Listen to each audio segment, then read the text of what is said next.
A young woman is selling snacks on the street when two health surveillance agents ask if she has authorization to sell there.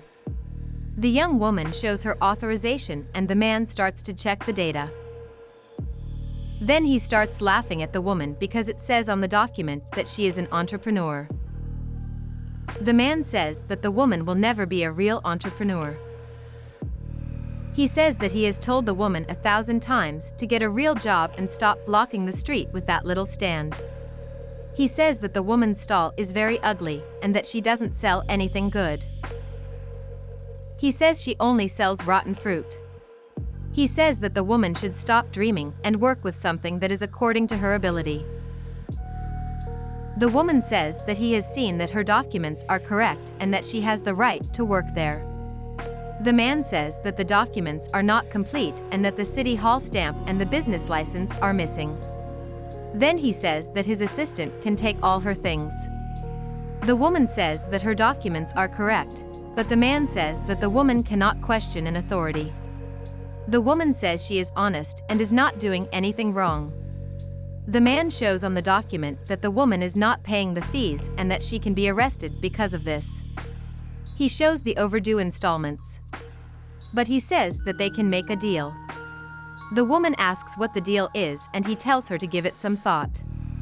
The woman says she doesn't know what it's about. The man tells her to use her head since she wants to be an entrepreneur. But the woman says she doesn't know what she can do. The man says the woman is a saleswoman, so that means she has money on her. He asks how much money the woman has and she replies that she has little money. He says that the woman can give him 80% of what she has and then they leave her alone.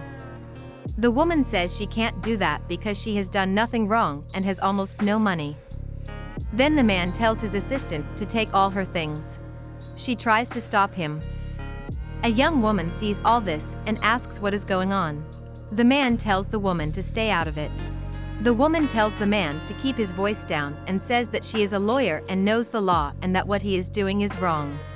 The man says that he is doing his job and that the young woman is disrespecting a public servant.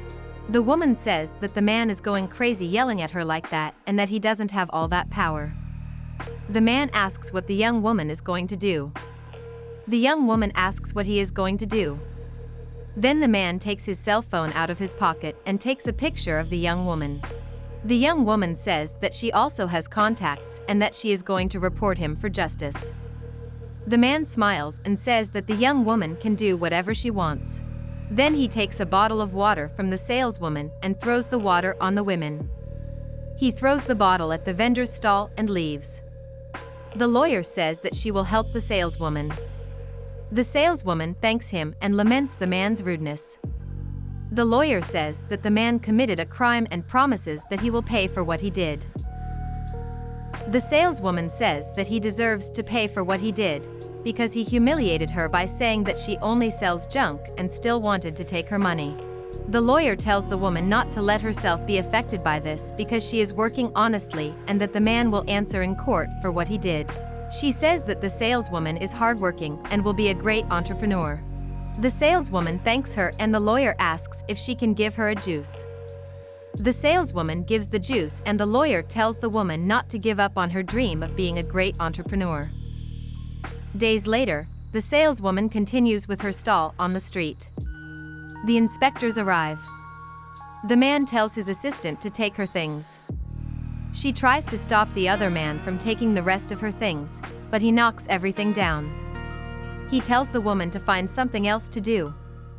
He says that the woman is only disturbing the street and making the square uglier with that little stall. The woman says that this is already her job, and the man says that this is not a job. So he takes the rest of her things. She tries to stop him, but in vain. The woman, with no alternative, takes the only bottle of water she has left and sits down on her stool. She complains about what the man did with her things. She says that she was only working honestly to earn her money. But she says he will pay for what he did to her. Years later, the man talks to his mother on the phone. He says he is going to a job interview since he lost his job as a health inspector. He tells his mother to wish him good luck. Then he hangs up the phone and goes into the company.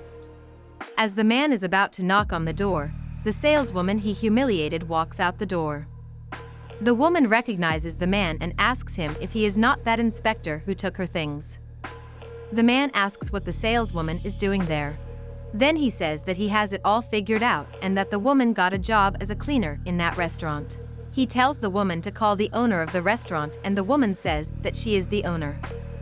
The man smiles and tells the woman to call the owner right away because he doesn't want to be late for the job interview. The woman repeats that she is the owner of the restaurant. The man tells her to stop fooling around and a restaurant employee arrives and greets her boss. He tells the woman to sign the company documents before leaving. So the woman signs and the employee thanks her and wishes her boss a good weekend. The man smiles awkwardly and says he needs the job. The woman says she hasn't forgotten what the man did to her in the past. She says she remembers that she was working honestly and he took her things. She says he can't do that to people. But she sees that from the looks of it he was fired and suffered the consequences of his mistakes. She says she will give him a job since he went to his restaurant looking for a job. The man apologizes for everything he has done. He thanks her for the opportunity and says he has learned his lesson. Then he shakes her hand and the two embrace.